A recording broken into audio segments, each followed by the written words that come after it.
Welcome to another episode of Recent Diaries. Today, we delve into the story of choosing impact over convention. I'm thrilled to introduce Christina, the founder of Sales Symphony Academy in Singapore. Once a successful tech salesperson herself, dared to pursue a greater purpose. Now, she empowers others in tech sales arena to elevate their performance and clinch multi-million dollar deals. Let's dive into her journey and explore the world of sales together. Welcome, Christina. Hi, Ashda. Thank you for the kind introduction. Yeah, happy to I'm be. so excited to have you. Me too. Yes. So, what questions do you have for me? Yeah, so I think we'll start from the beginning. I'm just curious to know that what did you study and how did you actually land in sales career? Oh, actually, I have an engineering background. My childhood dream was to be an inventor, but during the course, I realized that I wasn't as technical as I wish I could. However, I am still passionate about technology, so I have decided to be a technology evangelist, sharing the goodness of innovations. So I link technology to people and business, and the perfect role is tech sales. In fact, I actually started my sales career in the interior design and furnishing because I actually had a diploma in interior design. I was exploring to be an interior designer, but of course, I changed my mind. And ever since, I've been tech sales for more than 25 years and never look back. Wow.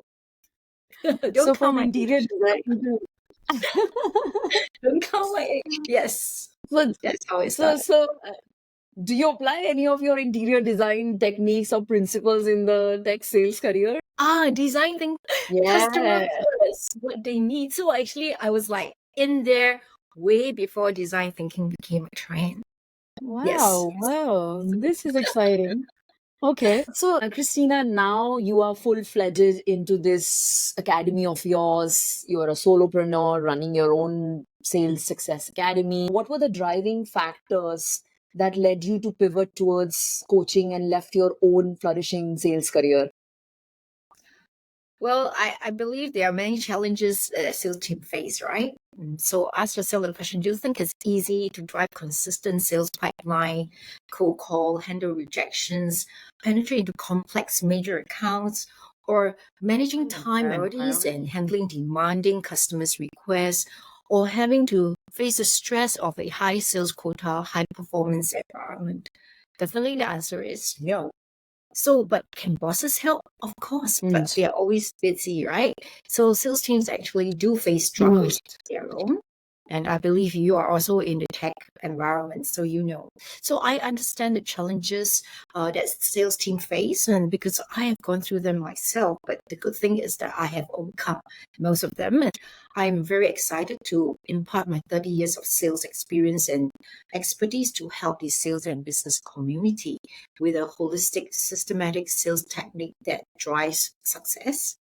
So, setting up Sales Symphony, which is my sales training and coaching company, it allows me to combine my passion in technology, sales, business, coaching, and mentoring to help others fulfill their ikigai. So, you like me to explain what ikigai is? Yeah. So to be good at what you do in an area that you love to do and provide something that the society needs and who are willing to pay for it. It's our Right. ultimate heaven on earth, right? Yeah. You saw those gaps yourself while you were in your own career. You figured that probably you could be that person who can fill those gaps and helps others. And that was your ikigai as well. Oh, definitely. I don't feel like working. I just Yeah. enjoy my journey, meeting people, helping the community to solve problem, and indirectly, they benefit the customers, right? And that's where we have this community and ecosystem where everybody succeeds together. Right. So what's your grand vision right now for Sales Symphony? Oh, How close you are in accomplishing your vision for Sales Symphony? definitely on track. Daily check. You could have to ask my customers or what you see on my posts on LinkedIn, right? Those are very visible evidence of how I lived and what I believe in terms of my vision and my mission. And actually, it is totally aligned. Personal vision and mission and my corporate vision and mission, which is the vision is to help sales industry compose sales legacies with breakthroughs. So I always believe like breakthroughs. For example, the first one to penetrate this territory, the sector, closing the biggest deal in this industry. So, and of course, the mission is to enhance professional sales skills and growth for greater quality of life for the individual, the organization, and society at large in driving the whole entire economy. To pick on this word, better quality of life, because typically the salespeople all burdened under the pressure of hitting the targets, revenue pressure. So, do you think it's realistically possible to have a good quality or a well balanced lifestyle in a sales career? So you are suspecting that salespeople have poor quality of life? Or you see that evidently under stress? That's what I hear from people around.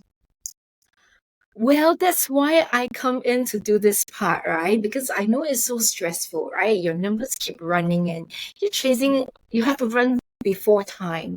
You have to set your target 6 years, 6 months instead of a 12 months calendar year, because especially for tech sales that has got long sales cycle. Why I said that improve the quality of life is because when you have strong sales foundation in terms of skills, you have control of the situation rather than your customer and the environment controlling you. So you're able to demand your time more productively, and that gives you a lot more free time or higher productivity drive. You have more confidence because sleep is important. So when you are constantly under stress, your sleep may be disturbed as well, and you cannot function to your full capacity. So when you're able to drive results, your boss will also give you less stress. They don't micromanage you. And when you achieve results, it means that your target, you can hit your and get your commission. So that means you don't have to stretch yourself for 300 days. You could finish off the year with X number of days where you could take a good holiday to reward yourself and your family. This is how I see a better quality, right? So it's all about preparation and well in advance. I mean, it's like you go to war, you need to know that you have good boots, you have your rifle, you have your air jet, you have your fighter jet, you have your gear, right? So when the enemies attack you have some degree of confidence and you just launch your missile just at your fingertips, right? So there's like, I'm not talking about, we should have peace, not warfare, but the commercial warfare is real. You just have to be prepared and all. Would you like to debunk any common misconceptions or myths around sales career just for our broader audience? And so people are afraid of sales career because they said, first myth, salespeople face lots of rejection. I want to debunk that. You could actually reduce rejections. So that start with the right strategy, right? So when you could pre-qualify your customers a lot better, so that would help you to be more welcome rather than repelled by people saying no to you. In fact, the customers should love you because they would see you as a problem solver. You're a savior who takes away their pain, and that's where your service often comes in here. And they will not see you as somebody who pushes your own agenda, trying to close the deal just for the sake of higher commission. And of course, the second myth is that sales is a tough job. I'm not saying that it's easy, but it can get easier and easier as you go along, practice the skills, master it, right? And then the best part of it is that once you do well in it, you can have repeated success. And you'll find that this sales journey is going to be very enjoyable and gratifying. And of course, the third myth is sales is not just about selling, because the sales professional wears many hats.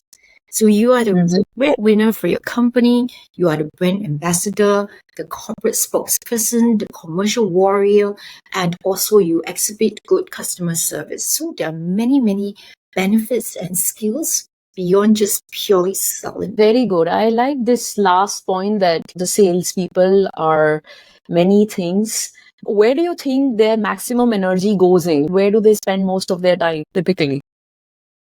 Closing order. Of course, before you could actually close the order, you have to first and foremost do the most part is prospecting. If you don't have leads, this process can never kickstart. And if you have a healthy sales funnel, you can afford to drop deals.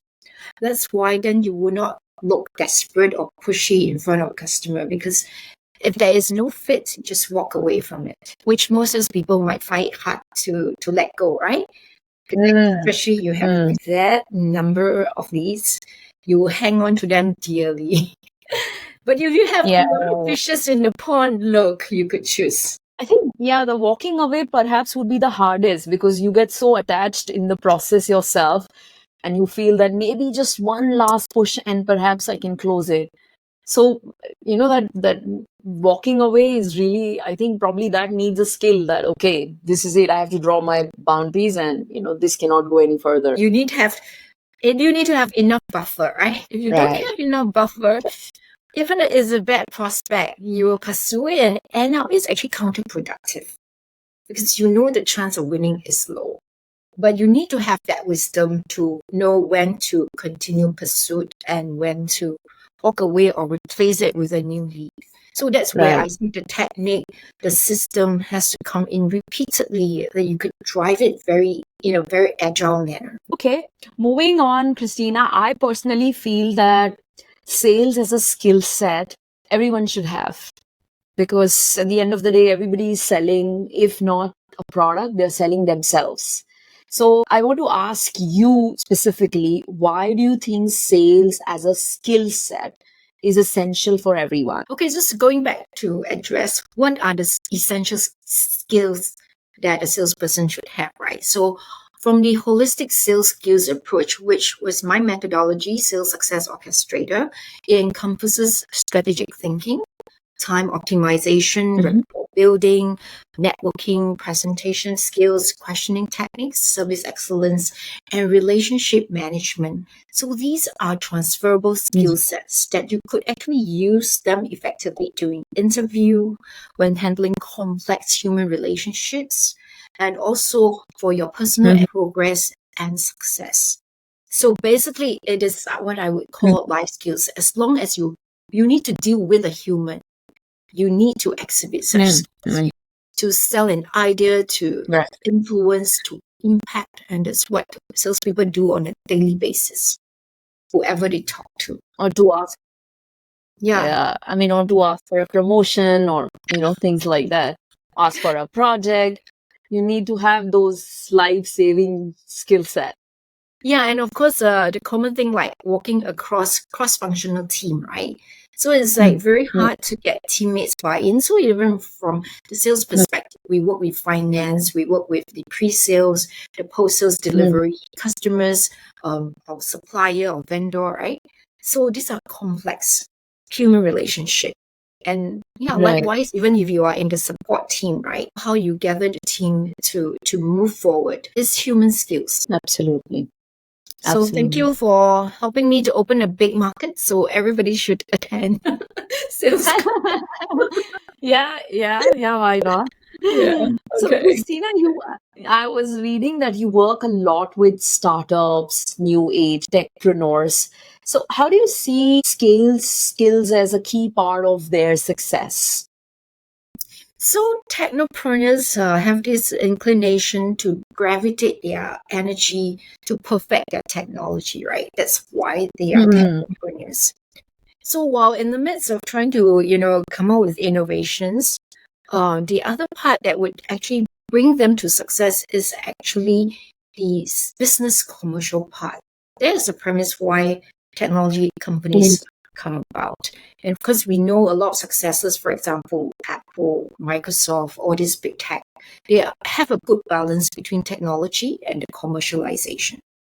So for tech companies to succeed, they need to also master the skill sets.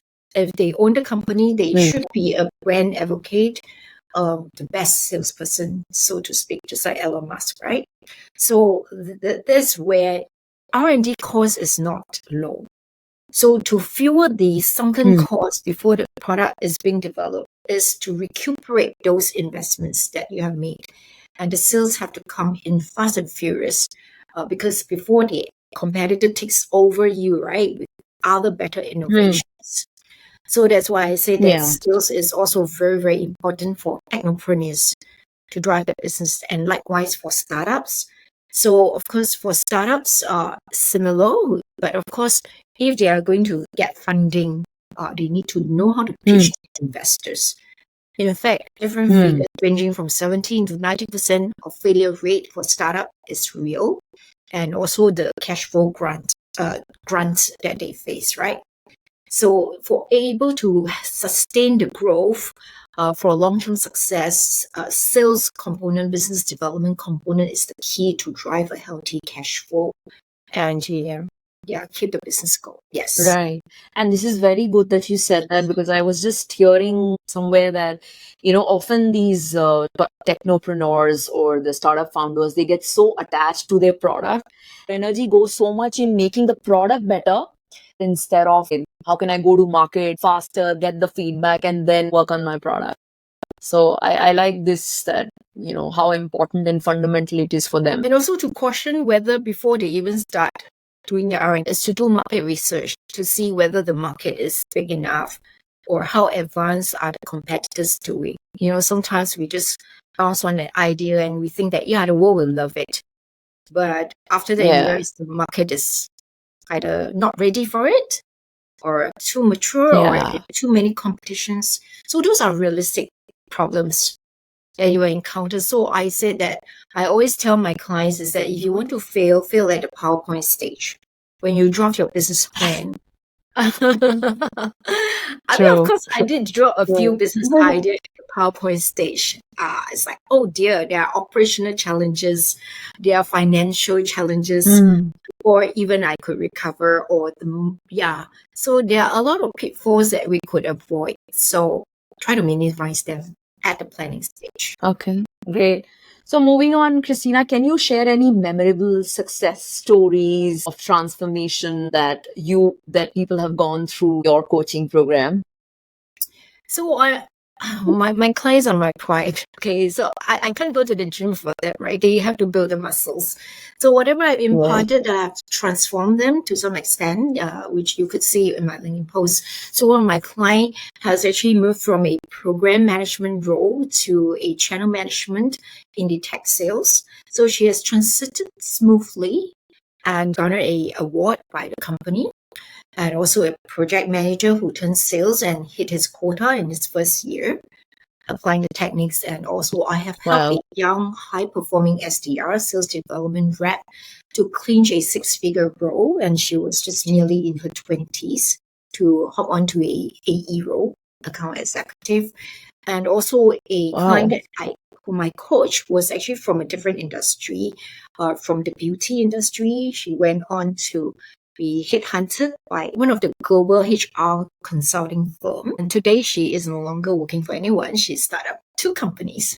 So there were also several promotions you could see in my featured post on LinkedIn. And lastly, sales leaders to come to me for help on the career strategy breakthroughs or refining their sales coaching skills to manage their sales team. This must be satisfying for you, like that you've so many others and making. Yeah, they are amazing. I mean, my clients are wonderful people.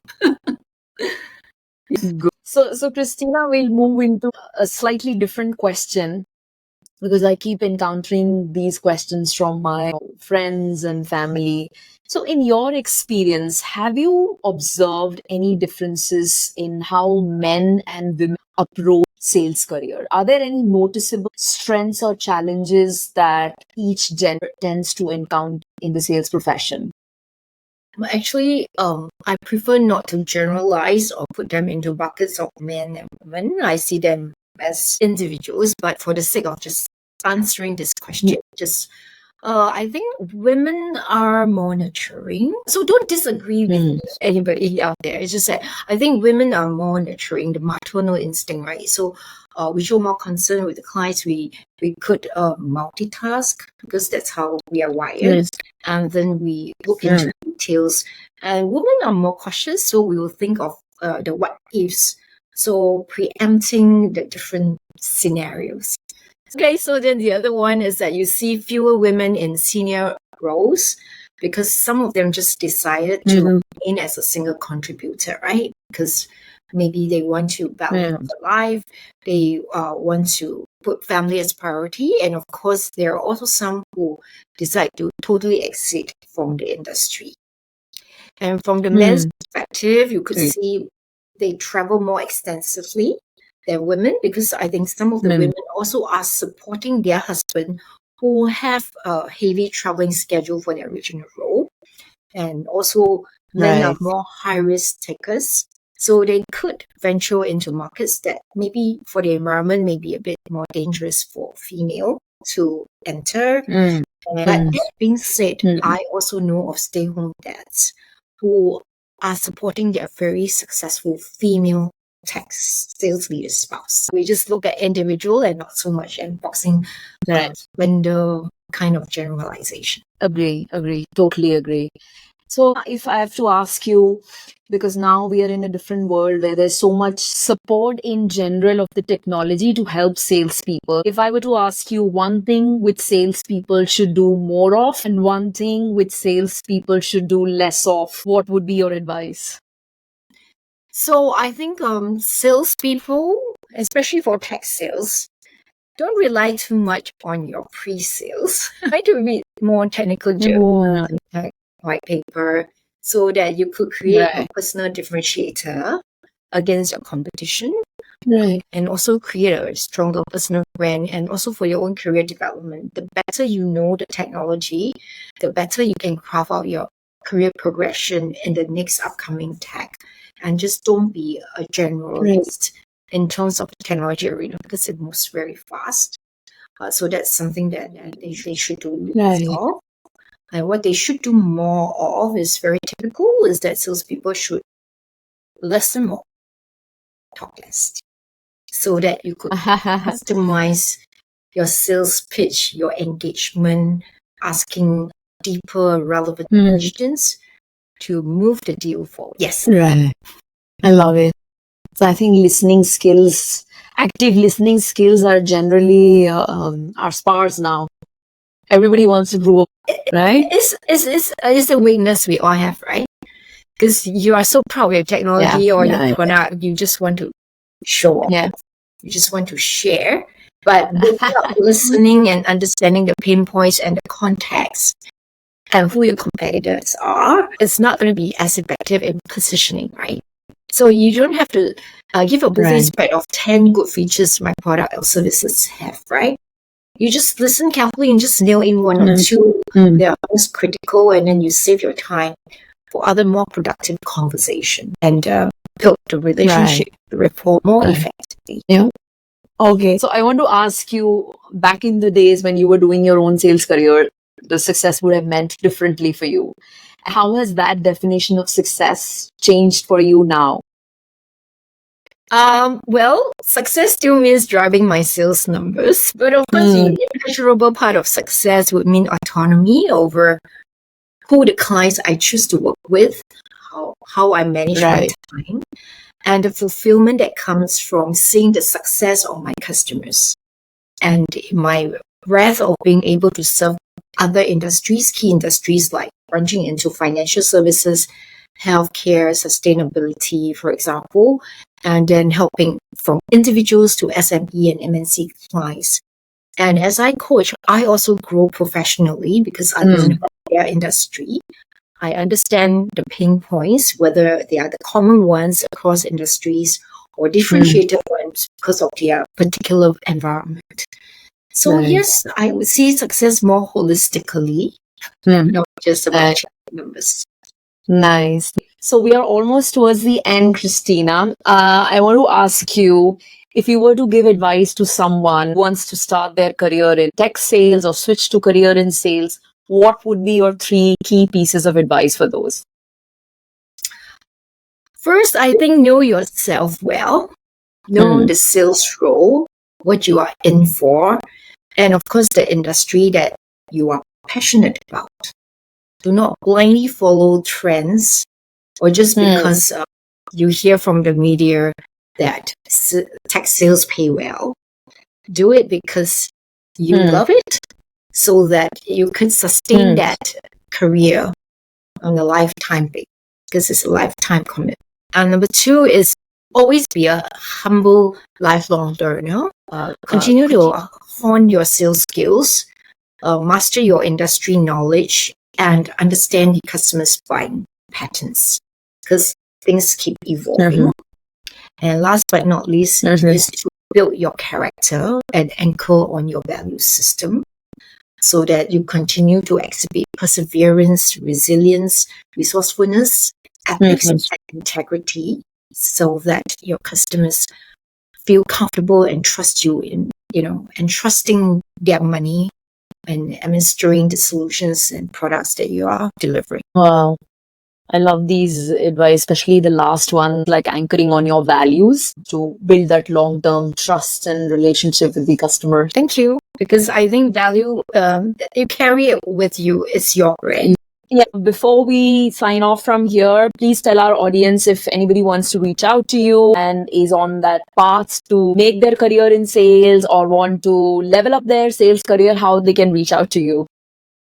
Okay, just remember sales-symphony, and in there is also my LinkedIn profile link.